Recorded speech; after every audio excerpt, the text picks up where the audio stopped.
محترم ناظرین، حضرت علی رضی اللہ تعالی عنہ اور حضرت امیر معاویہ رضی اللہ تعالی عنہما کے درمیان جو جنگ ہوئی ہے، آئیے اسی جنگ کے اوپر گفتگو کروں گا۔ برائے کرم آگے بڑھنے سے پہلے آپ ہمارے چینل وائرل فتویٰ پہ نئے ہیں تو چینل کو سبسکرائب کریں، شیئر کریں، کومنٹ کریں۔ ناظرین، ان دونوں جلیل القدر صحابہ کے درمیان اختلاف اور جنگ کے خلیفہ ثالث حضرت عثمان غنی کے قاتلین کے قصاص کو لے کر پیدا ہوئی۔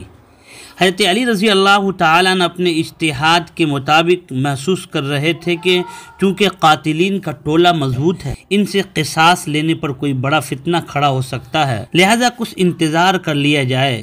دوسری طرف حضرت امیر معاویہ رضی اللہ تعالیٰ عنہ اپنے اجتہاد کے مطابق فوری قصاص کو ضروری سمجھ رہے تھے۔ ان دونوں بزرگوں کا اختلاف پھر جنگ کی کسی ذاتی نوعیت کی نہیں تھی، بلکہ سیاسی پالیسی میں اجتہادی نوعیت کی تھی۔ دونوں بزرگوں کا ساتھ دینے والے صحابہ کرام بھی یہی نوعیت تھی، صحابہ کرام کی بھی یہی نوعیت تھی۔ بدنیتی اور ظلم فریقین میں سے کسی کی طرف سے نہیں تھا۔ صحابہ کا ایک تیسرا طبقہ وہ بھی تھا جو اپنے اجتہاد کے پیش نظر دونوں میں سے کسی کی طرف نہیں تھا۔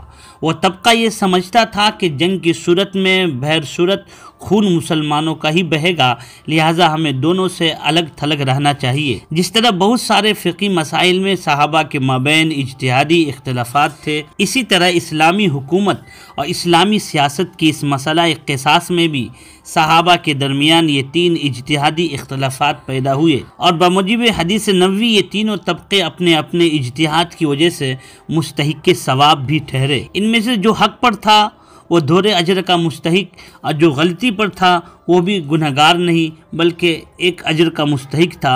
اہل سنت والجماعت کے اجتماعی عقیدے کے مطابق حضرت علی حق پر ہونے کی وجہ سے دور اجر والے تھے، اور امیر معاویہ رضی اللہ تعالیٰ عنہ ایک اجر والے گنہگار وہ ہرگز نہ تھے۔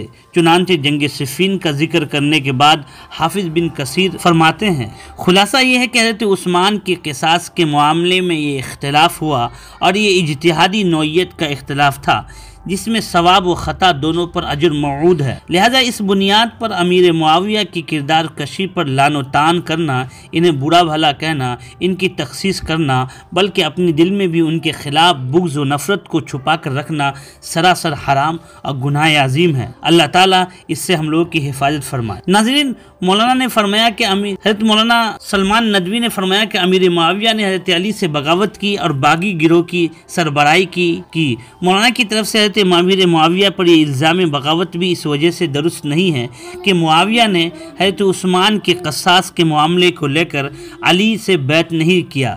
بغاوت تب ہوتی ہے جب انہوں نے بیعت کی ہوتی اور پھر بات نہ مانتے۔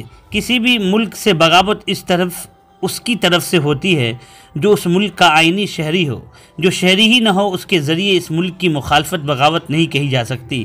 اسی طرح حضرت معاویہ کا معاملہ تھا۔ تو ناظرین، آپ سمجھ گئے امیر معاویہ علی کا جو مسئلہ تھا، جو جنگ ہوئی ہے، وہ حضرت عثمان کے قاتل کو لے کر ہوئی ہے۔